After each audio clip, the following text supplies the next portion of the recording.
Hello, good morning everyone. I am Vijendra Kumar. Welcome to my YouTube channel, Vijendra the English teacher. Dear student, how are you? I hope you will be very well. तो dear student, अभी तक हमारा जो chapter चल रहा है verb का, और वर्ब क्या है इसके बारे में हम जान चुके हैं, और वर्ब कितने प्रकार की होती हैं ये भी हम जान चुके हैं। उसका वीडियो अगर आपने अभी तक नहीं देखा है तो लिंक डिस्क्रिप्शन में दिया हुआ है, आप वहाँ से जाकर उसको ज़रूर देख लें। और आज हमारा जो टॉपिक रहेगा कि ट्रांजिटिव और इनट्रांजिटिव वर्ब का यूज क्या होता है, कैसे इसको यूज करते हैं और इन दोनों में डिफरेंस क्या है, इस बारे में हम जानेंगे। जैसे हम पिछले वीडियो में ये तो जान चुके हैं कि ट्रांजिटिव वर्ब क्या है और इनट्रांजिटिव वर्ब क्या है, ये पिछले वीडियो में समझ चुके हैं, लेकिन फिर भी थोड़ा सा हम इस पर एक बार बता देना चाहेंगे कि ट्रांजिटिव वर्ब बेवर्ब होती हैं। ट्रांजिटिव वर्ब बेवर्ब होती हैं जिनके लिए किसी ऑब्जेक्ट की ज़रूरत होती है, ऑब्जेक्ट के बिना वो अपने आप में अधूरी होती हैं। और इनट्रांजिटिव वर्ब बेवर्ब होती हैं जिनके लिए किसी ऑब्जेक्ट की ज़रूरत नहीं होती है। और कुछ वर्ब ऐसी होती हैं जो ना तो ट्रांजिटिव में होती है ना ही इनट्रांजिटिव में होती है, वो केवल उनके यूज पर डिपेंड करता है वो किस तरह से यूज की गई हैं, तो उससे हमें पता लगता है यूज करने के बाद ही कि ये ट्रांजिटिव है या फिर इनट्रांजिटिव वर्ब हैं। तो अब आइए आज का हम टॉपिक शुरू करते हैं। और टॉपिक को शुरू करने से पहले बस आपसे यही कहना चाहेंगे कि अगर आपने अभी तक हमारे चैनल को सब्सक्राइब नहीं किया है तो चैनल को सब्सक्राइब करें, बेल आइकन को प्रेस करें, ताकि ऐसे ही नॉलेजफुल वीडियो आपको मिलती रहें। वीडियो अच्छी लगे तो लाइक करें, कमेंट करें और ज़्यादा से ज़्यादा शेयर करें। तो अब आइए हम आज का टॉपिक शुरू करते हैं। तो हम पहले तो ये जानेंगे ये ट्रांजिटिव वर्ब के लिए थोड़ा सा समझ लीजिए, उसके बाद आगे बढ़ेंगे हम। ट्रांजिटिव वर्ब जिसको हिंदी में हम कहते हैं सकर्मक क्रिया।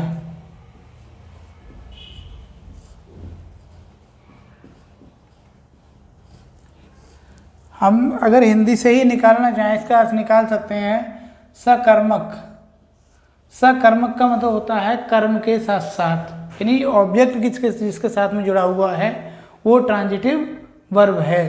सकर्मक, सा माने साथ में और कर्मक मीन्स कर्म, यानी ऑब्जेक्ट जिसके साथ जुड़ा है वो ट्रांजिटिव वर्ब है।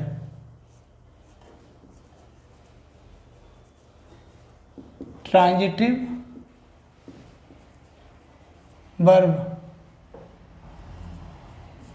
के साथ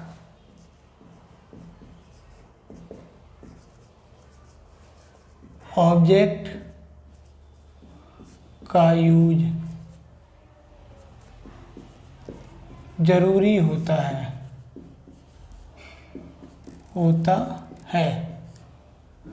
अब जैसे फॉर एग्जाम्पल के लिए हम जानेंगे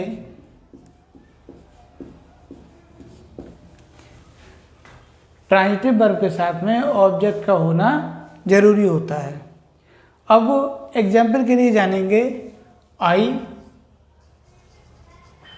रीड द बुक। रीड यहाँ पर वर्ब है और द बुक जो है क्या है, ये ऑब्जेक्ट है, ये ऑब्जेक्ट है। अगर हम केवल आई रीड बोल दें तो ये सेंटेंस हमारा अधूरा हो जाएगा, इसके लिए इस ऑब्जेक्ट की जरूरत पड़ी है। रीड के साथ में जो ऑब्जेक्ट लगाया तब ये सेंटेंस हमारा कंप्लीट हुआ। तो इसका मतलब ये हुआ ये क्या है, ट्रांजिटिव वर्ब है, ठीक है ना। और ये इसका एग्जाम्पल हो गया।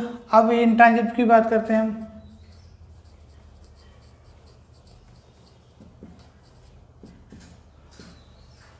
इनट्रांजिटिव वर्ब जो होती हैं अकर्मक क्रिया। अब आ का मतलब होता है नहीं, अर्थात बिना कर्म की, जिसके साथ कोई कर्म जुड़ा हुआ नहीं है, कोई ऑब्जेक्ट जुड़ा हुआ नहीं है, वो इनट्रांजिटिव वर्ब होती हैं। तो इनट्रांजिटिव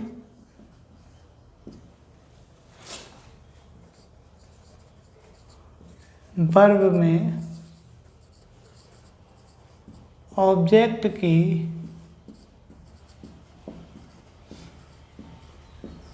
आवश्यकता नहीं होती है। जैसे अगर हम बात करें तो द बेल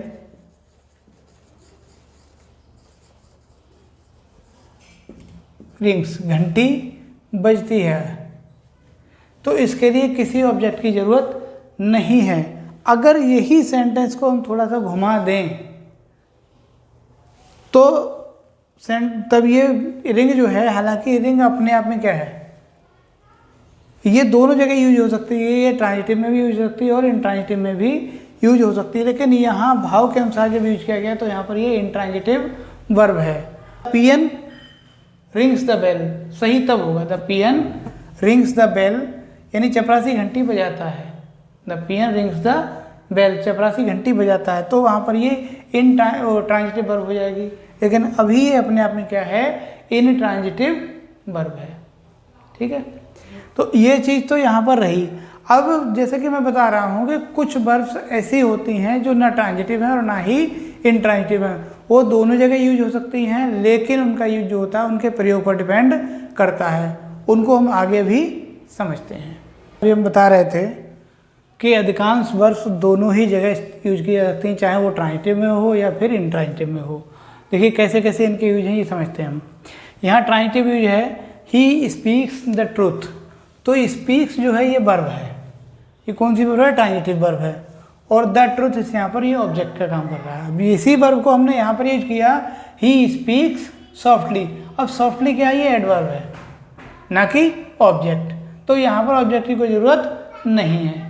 यहाँ पर इसको हमने ट्रांजिटिव यूज कर दिया और यहाँ पर इंट्रांजिटिव यूज किया है। नेक्स्ट है the peon rings the bell, तो रिंग्स है यहाँ पर वर्ब और द बेल क्या है, ऑब्जेक्ट है। जबकि यहाँ पर क्या है, द बेल रिंग्स, तो रिंग्स वर्ब है, इसके आगे ऑब्जेक्ट है ही नहीं। यहाँ पर ये इंट्रांजिटिव यूज हो गया और यहाँ पर ये ट्रांजिटिव यूज हुआ। ठीक यहाँ पर ऐसे ही आई रीड ए बुक, तो रीड क्या है, यहाँ पर वर्ब है और ए बुक जो है वो ऑब्जेक्ट है। जबकि यहाँ पर क्या है, आई रीड स्लोली, ये वर्ब है और ऑब्जेक्ट यहाँ पर है ही नहीं। स्लोली क्या है, ये एडवर्ब है। यहाँ पर ही इन्वाइटेड यू, तो इन्वाइटेड वर्ब है, जबकि यू क्या है, यहाँ पर ये ऑब्जेक्ट है। और जबकि यहाँ का आई वॉज नॉट इन्वाइटेड, तो इन्वाइट के आगे यहाँ पर कुछ है ही नहीं, कोई ऑब्जेक्ट इसमें नहीं है, तो ये इंट्रांजिटिव यूज हो गया। तो जैसा मैंने बताया कि कुछ वर्ब ऐसी होती हैं जो ट्रांजिटिव और इंट्रांजिटिव दोनों में यूज हो सकती है, तो उसके यूज को हमने यहाँ पर आपको बताया है। तो आई होप ये आपको समझ आ गया होगा। अब आगे समझते हैं क्या है आगे। इसका अगला नियम है, ये है rule number 2, intransitive verb use as transitive verb. होता क्या है कि कुछ वर्ब्स ऐसी होती हैं जब किसी इंट्रांजिटिव वर्ब का यूज कारण बताने के लिए या काम करवाने के लिए किया जाता है, तो वो अपने आप में ट्रांजिटिव वर्ब बन जाती है। यानी जब किसी इंट्रांजिटिव वर्ब का यूज कारण बताने के लिए या कोई काम करवाने के लिए किया जाता है, तो वो अपने आप में ही ट्रांजिटिव वर्ब बन जाती है। फॉर एग्जाम्पल के लिए है कि जैसे ए वर्ड फ्लाइज, अभी क्या है, ये इंट्रांजिटिव है क्योंकि इसके आगे कोई ऑब्जेक्ट नहीं है। फ्लाइज क्या है, वर्ब है और ये इंट्रांजिटिव वर्ब है। यहाँ पर क्या है, जब इसके आगे एक काइट को उड़ाने की बात करें, ए वर्ड फ्लाइज, एक चिड़िया उड़ती है, ही फ्लाइज ए काइट, वो एक पतंग को उड़ाता है, मतलब उड़ाना एक काम कर रहा है, तो एक पतंग को उड़ाता है, तो ये अपने आप में क्या बन गई है, ट्रांजिटिव वर्ब बन गई है। सेम आगे द बोट फ्लोटेड, नाव तैरी, तो आई फ्लोटेड द बोट, मैंने नाव तैराई। यहाँ पर क्या हुआ, चेंज हो गया मामला। जब चेंज हो गया तो यहाँ यही फ्लोटेड का यूज यहाँ पर भी हुआ है, लेकिन इसके आगे ये ऑब्जेक्ट भी मिल गया इसको, तो नाव को तैराया गया, मतलब काम को करवाया गया, तो अपने आप में ऑटोमेटिकली ये ट्रांजिटिव वर्ब बन गई है। ठीक, इसके बाद इसका सेकंड रूल ये कहता है कुछ इंट्रांजिटिव वर्ब्स प्रीपोजिशन से मिलकर के ट्रांजिटिव वर्ब बन जाती हैं। ऐसे प्रीपोजिशन उस वर्ब का एक अंग बन जाता है। ऐसे में क्या होता है, वो प्रीपोजिशन जो होते हैं उस वर्ब का ही एक पार्ट बन जाते हैं और वह प्रीपोजिशन वर्ब से अलग नहीं माना जाता है। वो प्रीपोजिशन जो है उस वर्ब का ही एक पार्ट बन जाता है और उसको वर्ब से अलग नहीं माना जाता है। फॉर एग्जाम्पल के लिए क्या है, please look into the matter carefully. तो लुक जो है यहाँ पर ये वर्ब है और इनटू प्रीपोजिशन है, तो दोनों को मिला करके ये अपने आप में ट्रांजिटिव वर्ब बन गई है और इसको इससे अलग नहीं किया जा सकता। ऐसे he runs after the money, runs क्या है, वर्ब है, आफ्टर जो है प्रीपोजिशन है, दोनों को मिलकर के ये बन गया he runs after money at all. तो रन्स आफ्टर से मिलकर ये ट्रांजिटिव वर्ब बन गई। रन्स वर्ब है जबकि और आफ्टर प्रीपोजिशन है, तो दोनों मिला करके ये अपने आप में ट्रांजिटिव वर्ब बन गई है। तो आई होप इतना आपको क्लियर हुआ। अब आगे चलते हैं। हम समझ रहे थे इसमें क्या है कि कभी कभी प्रीपोजिशन को वर्ब से पहले लगाकर भी ट्रांजिटिव वर्ब बना दिया जाता है। जैसे फॉर एग्जाम्पल दिया है कि he will overcome all his difficulties, तो कम ये है, कम हमारी वर्ब है, उससे जस्ट पहले इन्होंने ओवर लगा करके इसको बना दिया, ये ट्रांजिटिव वर्ब बन गई है। ऐसे ही यहाँ पर फ्लोइंग है, तो फ्लोइंग से जस्ट पहले ओवर लगा करके इसको, ये ओवर दोनों जगह प्रीपोजिशन है और कम और फ्लोइंग दोनों वर्ब हैं, तो इनसे जस्ट पहले इनको लगा दिया और ये ट्रांजिटिव वर्ब बन गई। इसके बाद अगला रूल्स हमारा ये कहता है कि transitive verbs use in transitively, कुछ ट्रांजिटिव वर्ब को हम इन ट्रांजिटिव वर्ब के रूप में यूज कर सकते हैं। उसके नियम ये हैं कि अगर कोई वर्ब ऐसे विस्तृत अर्थ में प्रयोग की जाए, अगर कोई वर्ब ऐसे विस्तृत अर्थ में प्रयोग की जाए कि उसके ऑब्जेक्ट की आवश्यकता ही ना हो, जैसे man eat to keep alive, तो ईट यहाँ वर्ब है और ये पूरे ही विस्तृत अर्थ में इसको यूज कर दिया है, इसके आगे कोई ऑब्जेक्ट की जरूरत ही नहीं है, इसलिए ये इंट्रांजिटिव वर्ब के रूप में यूज हुई है। ऐसे ही on the battlefield soldiers have to kill, तो किल क्या है, ये वर्ब है, इसको लॉन्ग रूप में हैव टू किल पूरा आया ये यूज कर दिया है लॉन्ग रूप में, और इसके जस्ट बाद कोई ऑब्जेक्ट की जरूरत ही नहीं है, इसलिए ये इंट्रांजिटिव वर्ब के रूप में यूज हुई है। देखिए स्टूडेंट, ये है कि जब किसी वर्ब का रिफ्लेक्सिव प्रोनाउन छुपा हो, जिसे हम यूज अभी कर रहे हैं कि ट्रांजिटिव वर्ब यूज है इंट्रांजिटिव के रूप में हम यूज कर रहे हैं, तो मतलब कहने का है कि इसमें होता क्या है कि जब किसी वर्ब का रिफ्लेक्सिव प्रोनाउन छुपा रहे तब भी हम इसको ऐसे यूज करेंगे। जैसे कहा गया प्लीज कीप क्वाइट, तो यहाँ पर क्या है, किसी को हमने कहा आप शांत रहिए, तो आप जो शब्द है योर सेल्फ जो है वो यहाँ पर छुपा हुआ है, प्लीज कीप क्वाइट, तो कीप जो है शांति बनाए रखिए बीच में है इसके, तो छुपा हुआ है, योर सेल्फ छुपा हुआ है, रिफ्लेक्सिव प्रोनाउन छुपा हुआ है। ठीक यहाँ पर ऐसे ही ड्रीव, तो ड्रीव के बाद क्या था यहाँ पर हिमसेल्फ, नियर हर, यहाँ भी हिमसेल्फ छुपा हुआ है, जो हिमसेल्फ छुपा हुआ है तब यहाँ पर इसको हमने ऐसे यूज किया है एज अ इंट्रांजिटिव के रूप में। यानी कैसे कैसे हम यूज कर सकते हैं वो हमने यहाँ पर देखा है अभी। यानी जो ट्रांजिटिव वर्ब है उसको इंट्रांजिटिव की तरह हमने यूज करके यहाँ पर देखा है। तो क्या है इसके बाद में कि कुछ विशेष ट्रांजिटिव वर्ब्स ऐसी भी होती हैं जिनको इंट्रांजिटिव वर्ब के रूप में यूज किया जा सकता है। हालांकि ये चीज़ पहली टेबल पे ही बता दी गई, लेकिन यहाँ एक बार फिर से समझ लीजिए कि कुछ ट्रांजिटिव वर्ब ऐसी होती हैं जो कि इंट्रांजिटिव के रूप में भी यूज की जा सकती हैं।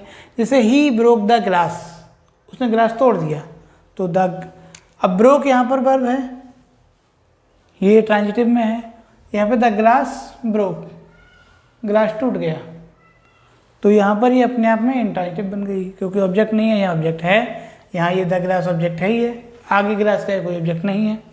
ही बर्न्स द ड्राई लीव्स, तो द ड्राई लीव्स क्या है, यहाँ ऑब्जेक्ट है, और बर्न्स क्या है, ये वर्ब है। अब यहाँ पर क्या किया, ये है बर्न, बर्न क्या है यहाँ पर, ये वर्ब हो गई, इसका कोई ऑब्जेक्ट नहीं है, यानी ड्राई लीव्स बर्न, सूखी पत्तियाँ जलती हैं। तो डियर स्टूडेंट, आज की वीडियो में हमने ट्रांजिटिव और इंट्रांजिटिव वर्ब के यूज को समझा। आई होप आपको अच्छे समझ आ गया होगा। और अब चलते हैं, मिलेंगे अगले वीडियो में एक नए टॉपिक को लेकर के।